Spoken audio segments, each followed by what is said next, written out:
The story you're about to hear is true. Only the names have been changed to protect the innocent. Fatima Cigarettes, best of all long cigarettes, brings you Dragnet.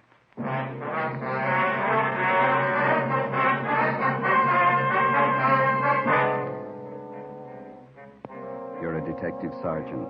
You're assigned to robbery detail. You've been tracking a hold-up man for months. You finally get a line on where he's hiding. You know he's dangerous, well-armed. Your job, get him. You'll be amazed when you compare Fatima with other long cigarettes. You'll find they now cost the same. But in Fatima, the difference is quality. You see, Fatima is the quality king-size cigarette because it contains the finest Turkish and domestic tobaccos superbly blended.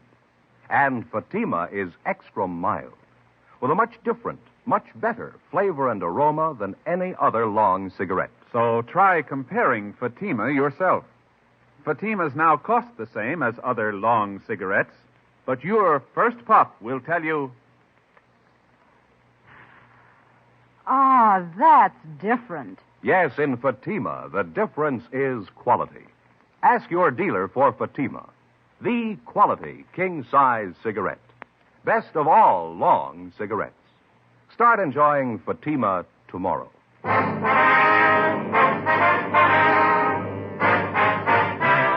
Dragnet, the documented drama of an actual crime.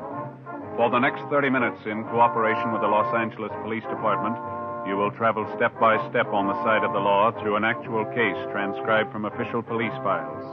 From beginning to end, from crime to punishment, Dragnet is the story of your police force in action. It was Wednesday, March 18th. It was cold in Los Angeles. We were working the night watch out of robbery detail.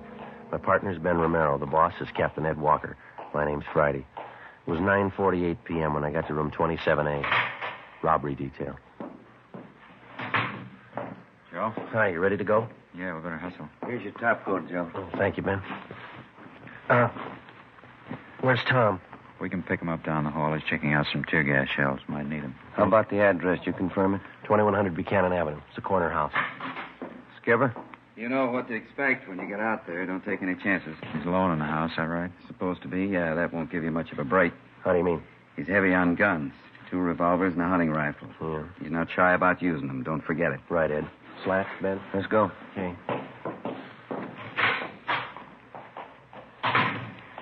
It's been a long haul. Yeah, I hope this washes it up. Hunting rifle, couple of revolvers. What do you think, Joe? Well, 18 robberies in 3 months. You know the guy as well as I do. Yeah. What's your guess?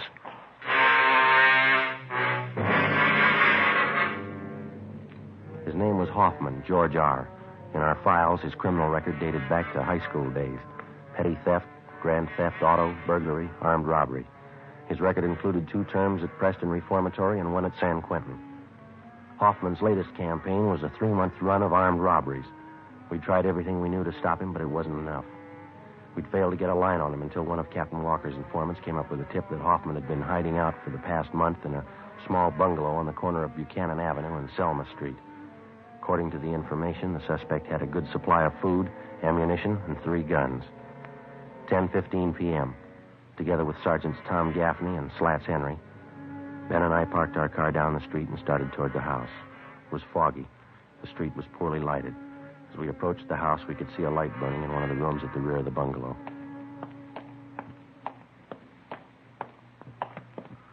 The light in the back room, George, just went out. Yeah. Slats, Yeah. You and Tom want to cover the back? Right. Let's go, Tom. Be careful. Yeah. All right, Ben. Easy, huh? Mm-hmm. Wait a minute, Joe. Curtains in that corner room. I thought I saw him move. Tom, get out! Come on, Ben, the front door. Yeah, come on. Come on, hit it. Yeah. Come on, hit it again. Yeah, all right. Come on. They got it blocked or something. Something piled against. Come on, once more. There we are. Watch the furniture, Joe. Yeah. That front room's clear. Joe! In the back! Come on. Went out the side window. Where'd he go? Across the street. Got him pinned down behind that car there. He's in the car. All right, let's go for the tires. All right, Hoffman, give it up. Cover this end, Slats. Right. Ben, that hedge across the street, do you see it? Yeah, okay. All right, let's run for it. Come on. You okay, Joe? Yeah. Hoffman, you haven't got a chance. Throw out your guns. Okay, Ben, give it back. All right. I'm coming out. Throw out your guns. Throw them in the street. Here they are.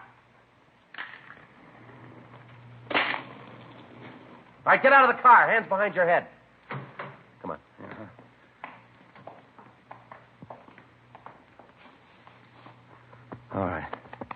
All right, hands behind your back now.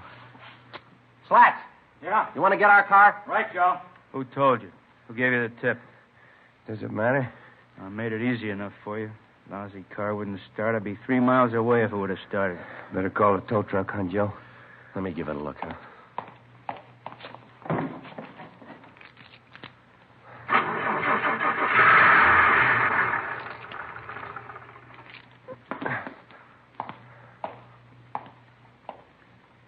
Lousy luck, that's all it is.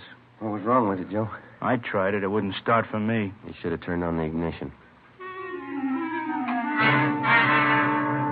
George Hoffman was taken downtown and booked on suspicion of robbery. At a special show-up, he was identified by more than a dozen of his robbery victims. Between his arraignments and his preliminary hearings, we worked together with the district attorney's office in lining up witnesses and preparing the evidence against the suspect. We figured we had an airtight case. Hoffman's trial in Superior Court was set for May 14th.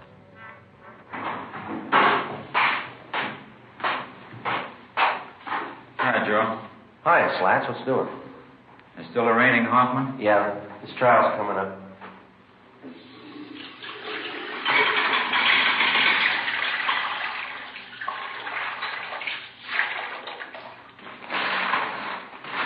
Hey, what happened to your eye? Yeah, how about that? I'll never live with that down. Yeah, come here, let's see.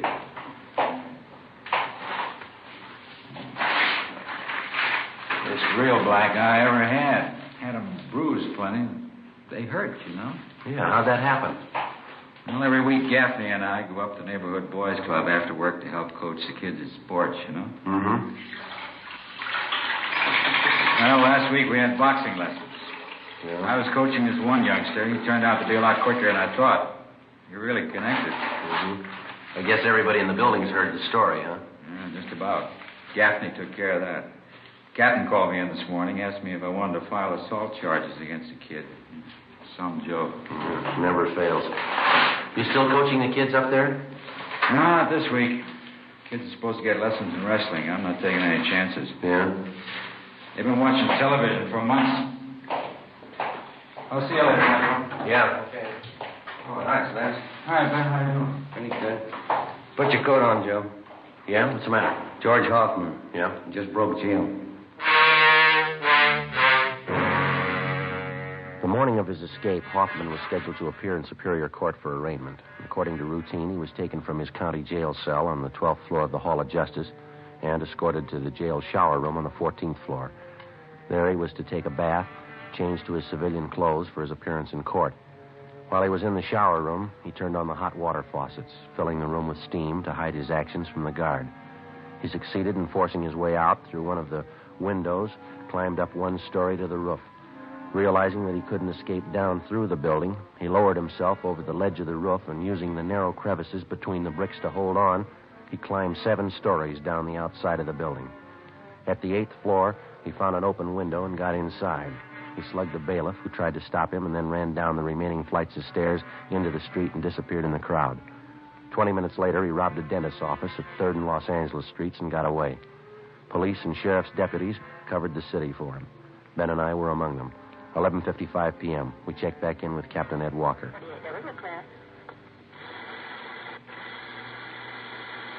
KGPL, Los Angeles. You want to cut that speaker, Ben? Yeah. 11A, 6th and Spring, 118. Nothing. Not a trace of him. He must have a good friend someplace in town. Everything's covered. His friends, relatives, his hideout, everyone he knows, every place he's ever been. We've plugged every loophole we can think of. The depots, terminals, the airports, still no trace of him. Well, I don't know. It sure is a strange one. No stranger than climbing down the side of a building. Did you check that story out, Ed? It's the truth. Apparently, Hoffman planned the thing out pretty carefully. How do you mean? The sheriff's men talked to some of the prisoners in the jail. They said Hoffman was practicing for it since the day we put him in there. He'd work out 5 to 6 hours every night, building up his hands and fingers. How'd he do that? Use the upper bunk in his cell, hang from the edge of it with the tips of his fingers. He'd do it for hours, pulling his body up and down. Made little grooves in the wall, dug his fingertips into them. Prisoners say he got so he could hold himself up like that 10 minutes at a stretch. Yeah, that's pretty amazing. How about the bailiff he slugged? He'll be all right. A couple of bad bumps on the head, that's all. Robbery, Walker. Oh, yeah, Little John. I sent them out about 10 minutes ago to relieve you. Yeah, they ought to be there pretty soon. Right. How about our schedule, Ed? As far as I know, we're going all night on this thing. Sheriff's office the same. Mm-hmm. You two were relieved at 11:30. Better check back about 5:30 a.m. Okay? Right. It's a hot shot. I got it. What is it? Drugstore holdup. They think it's Hoffman. The scene of the holdup was the Rex Lake Pharmacy on the corner of Pico Boulevard and Pine Lake Street. The victim, a Mr. Clarence Geringer, told us that the holdup man had entered through a rear door, slugged him, and escaped on foot with his overcoat and about $150 in cash. We showed him a number of mug shots. He identified George Hoffman as the bandit. A special detail of men were ordered on a thorough search of the general area around the drugstore. No sign of the suspect. The citywide Dragnet continued all that night and into the next day. No developments. The search went on. A week passed. 2 weeks. At 10 p.m. on the day Hoffman was scheduled to be tried in Superior Court, he beat up and robbed a 40-year-old liquor salesman in the Highland Park area. Again, he made good his escape. Routine investigation failed to turn up a single lead. June 8th. The suspect was still at large. The legwork continued. 817. Is that the address you got? Yeah, he said it was near the corner. Oh, yeah. Yeah, there it is. The Townsend Hobby Shop. Yeah, let's go in. Mm-hmm. Joe, look at the electric trains. Look at that one. Beautiful layout, huh? Mm-hmm. I guess that's all they handle in here, electric trains, huh? There must be money in it. Look at those signals there and switches. They're all automatic. Wonder if my boy's old enough for a train yet. That must be the manager over there. Come on. Mm-hmm. Say, excuse me, sir? Just a moment, please. Be right with you. Got to check this transformer. All right.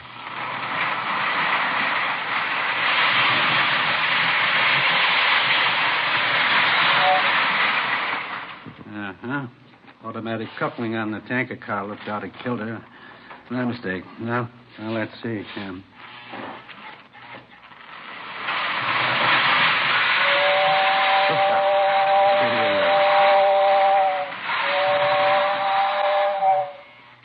Yep, she's a dandy, isn't she? Sure is. I'm sorry, gentlemen. Have to keep up our maintenance on the rolling stock. What can I do for you? Police officers, we're looking for a Mr. Townsend. Oh, yes, I'm Roy Townsend. Are you the sergeant I talked with on the phone? Yes, sir, that's right. This is my partner, Sergeant Romero. Hi, Mr. Townsend. You mentioned that you might have some information for us. Yes, as a matter of fact, I may have. About that fellow who climbed out and escaped. It was in all the papers. George Hoffman. Hoffman, that's it. I'm a pretty good one for faces. I think I might have seen him last night. Where was that? On my way home from the meeting. I belong to a model train club. Don't get enough of it here every day. Yes, sir. We'd like to know about this man that you saw. As I say, I saw him going into the auto court just down the street from where Mother and I live. It was pretty late, after midnight. Where do you live, Mr. Townsend? Over by Pasadena, Royal Oaks Avenue. I know Mrs. Cox at the auto court very well. I see. Well, this man that you saw last night, you sure it was Hoffman? I saw his picture in the paper when he climbed down and escaped. I don't say I'm positive it was him, but I'm good on faces. Well, wonder if you'd mind checking through these pictures. Oh, no, not at all. Yeah, this one. He's the one I saw. Am I right? That's Hoffman. Do you happen to know if he's staying there at that auto court? Oh, yes. He's been there for a month. Say, Sergeant, if you find out it really is this Hoffman, don't tell Mrs. Cox at the auto court. It'd just break her heart. Oh, is that so? She's sort of an amateur detective. She thinks she knows faces better than I do. After we left the train shop, we called the office and filled them in. Captain Walker called Pasadena and notified them. Then we drove out to the auto court where the suspect was reportedly seen.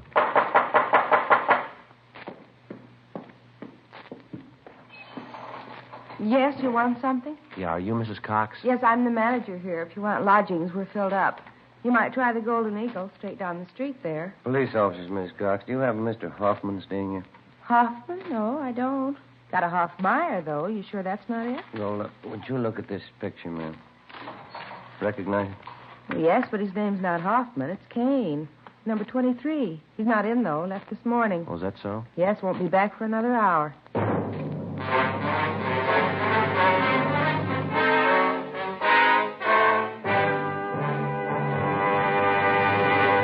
You are listening to Dragnet for the solution to an actual case from official police files. Now, here's a real solution to many of your Christmas shopping problems. If your friends smoke long cigarettes, give the best of long cigarettes. Give king-size Fatima. You see, Fatimas now cost the same as other long cigarettes, but in Fatima, the difference is quality. Quality of tobaccos. The finest Turkish and domestic varieties, extra mild and superbly blended, to give smokers a much different, much better flavor and aroma than any other long cigarette. Quality of manufacture. Smooth, plump cigarettes, rolled in the finest paper money can buy. Quality, even to the appearance of the distinctive royal blue Fatima gift carton. Christmas wrapped and carefully sealed to ensure Fatima's rich, fresh, extra mild flavor. Remember, Fatimas now cost the same as other long cigarettes, but in Fatima, the difference is quality. So this Christmas, give your friends the best. Give Fatima, the quality king-size cigarette. Best of all long cigarettes.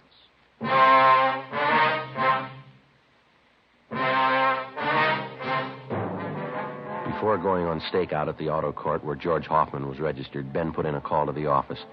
The owner of the court, Mrs. Cox, gave us a pass key to cottage number 23 where the suspect was staying. We advised her to say nothing to Hoffman when he returned. We went to cottage 23 and waited. An hour passed. Hoffman failed to show. Another hour went by.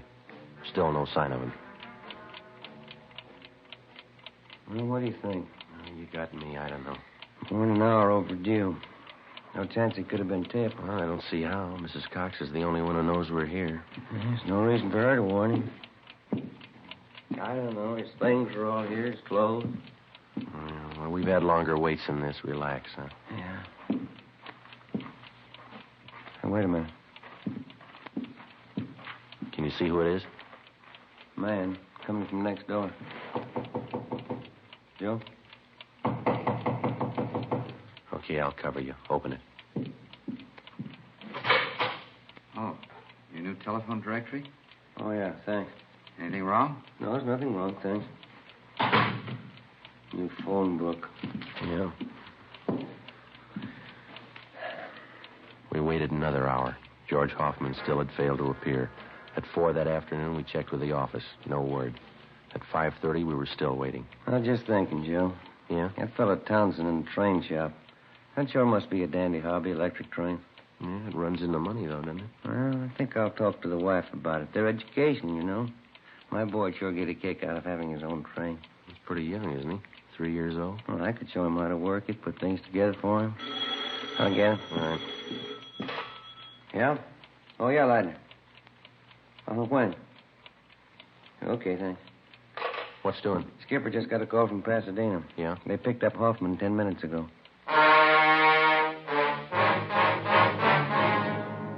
The suspect, George Hoffman, was taken back to Los Angeles and lodged in county jail. This time, there was no escape. At his Superior Court trial on August 16th, he was convicted on several counts of armed robbery and sentenced to the state penitentiary. From August to January of the following year, the months went fast. We washed up a string of liquor store holdups just before Christmas, got 2 days off. My Uncle George and Aunt Allen came down from Renton, Washington, to visit with my mother during the holidays. In January, Ben was off work for a week with a bad dose of flu. Another 5 months went by. Toward the end of June, we got word that George Hoffman was no longer at the state penitentiary. After serving 11 months, the former holdup man had been paroled into the Army with the provision that he serve overseas. Another 3 weeks passed. July 12th, Tuesday, Ben and I had lunch at Koken's Cafe and checked back in at the office. I wish Koken would change his menus a little oftener. Fried beans and pastrami sandwiches. Seems to have the same thing every time. Well, you sure dug into them. I got the idea that you like them. Like 'em all right. I just eat too much, that's all. 3 sandwiches, 2 plates of beans. No wonder I never ate dinner. Dan? Joe? Yeah. You two back from lunch? I want to grab a sandwich. Yeah, go ahead, Slats. We can cover. Okay, thanks. Say, there's somebody waiting in the next room for you. Wants to see you. Okay, see you later. Right. Want to see who it is, Joe? I'll check the book. Yeah, all right, fine. Yes, sir. My name's Friday. You want to see me? Yeah, that's right, Sergeant. Remember me? George Hoffman? Oh, yeah, Hoffman. The Army uniform there. I didn't recognize you. Yeah, I thought it might fool you. I guess you heard about me. Good break, huh? I'm glad you feel that way. How you doing with the Army, huh? Pretty good. I like it. That's fine. Just thought I'd drop up and see you, fellas. You still with that partner you had? What's his name? Rodriguez? Romero. Yeah, we still work together. Yeah, Romero. I knew it was some kind of name like that. Yeah, well, come on in, Hoffman. Oh, thanks. Hey, Ben. George Hoffman here. He stopped in to see us. Oh, yeah. Hi. Been a long time, Hoffman. How are you? Pretty good, Sergeant. Thanks. Just thought I'd stop by, Show there's no hard feelings. Oh, sure thing. You got any idea when you're going overseas? Boys in my outfit figured day after tomorrow. That's kind of one reason why I dropped in to see you. Well, how's that?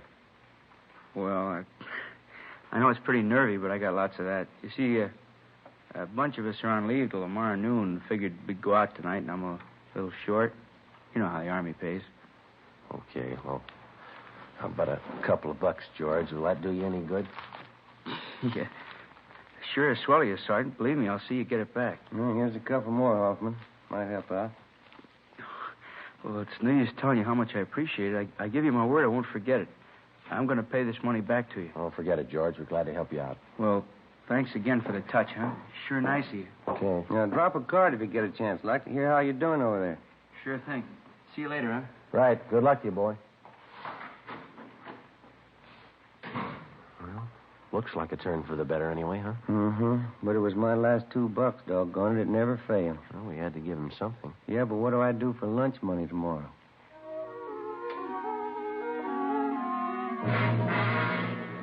$2 p.m. We drove out to the Wilshire district to interview a robbery victim.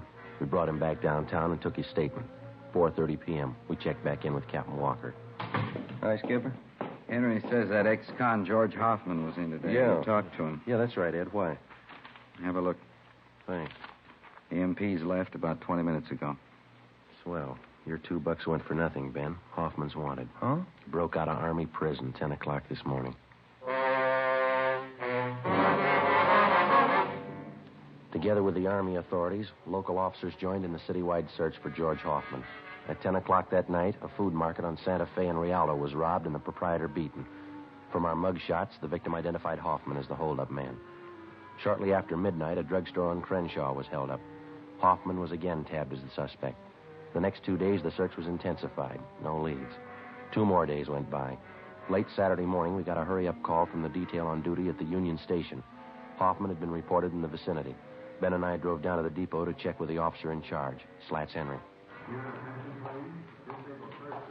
Spot him, Joe? No, let's have a look back by the ticket counters, huh? Mm-hmm. Yeah, there he is over by the phone booth. Come on. Hi, Slats. Hi. Looks pretty good. What's the story? One of the newsboys up the street gave us a tip. About an hour ago, a guy gave him $1 to come down here and buy a ticket for him. Ticket to Phoenix. Yeah? Kid came in, bought the ticket, went back up the street and gave it to the man. Mm-hmm. We showed the kid a bunch of mug shots. He picked out Hoffman's. Yeah, he's not wearing his Army uniform, huh? No, brown suit, dark blue overcoat, no hat. That's what the kid told us. Any idea which train he was taking for Phoenix? Not exactly. He asked when the first train for Phoenix was. Newsboy told him 3:35. Mm-hmm. 10 minutes to 12 now. You got enough men to handle it, Slats? Everything's covered. Only one thing lacking. Yeah? Hoffman. Well, the stakeout continued on the Union Station. Ben and I, together with Gaffney and Henry from robbery, covered the bars, restaurants, and hotels in the immediate area for a sign of the suspect. 2:30 p.m. What do you think? Well, we better head back down for the station, see what's doing, huh? Yeah, okay. I'd like to have a dime for every mile we've logged on this case. Yeah.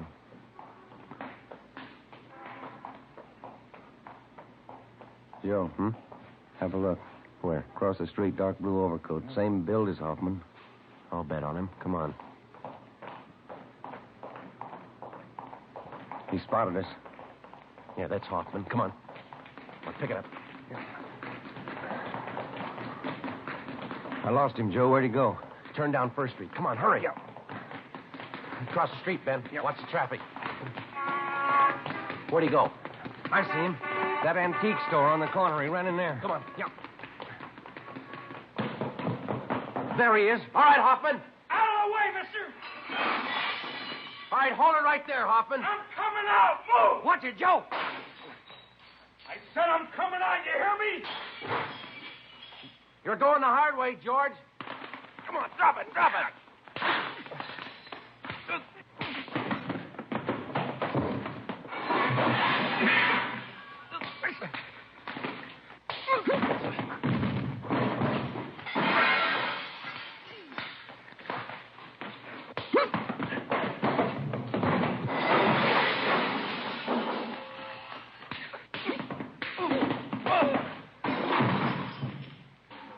All right, Hoffman. All right, on your feet.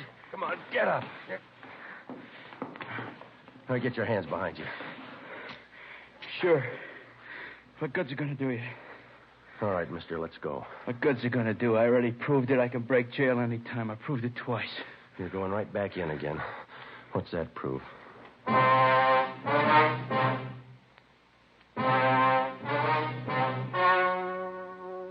story you have just heard was true.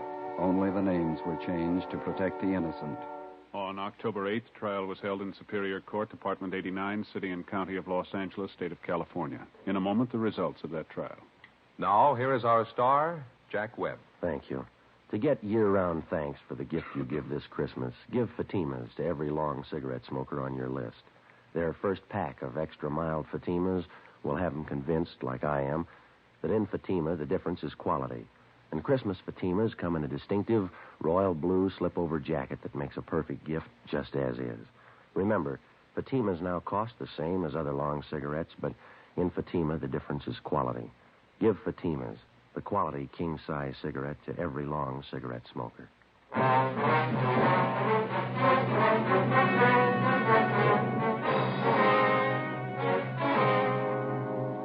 George R. Hoffman was tried and convicted on several counts of robbery and received a life sentence as a hardened criminal.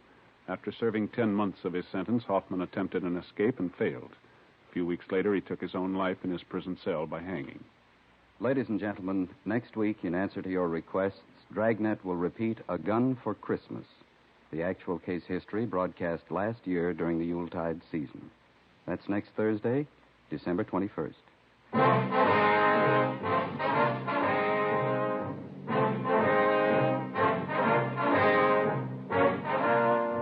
You have just heard Dragnet, a series of authentic cases from official files. Technical advice for Dragnet comes from the Office of Chief of Police W.H. Parker, Los Angeles Police Department.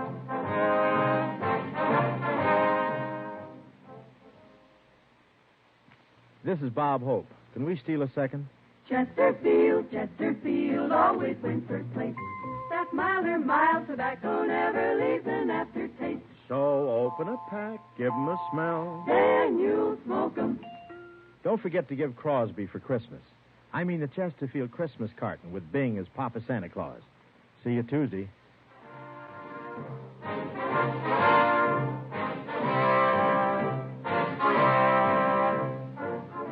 Fatima Cigarettes, the best of all long cigarettes, has brought you Dragnet, portions transcribed from Los Angeles.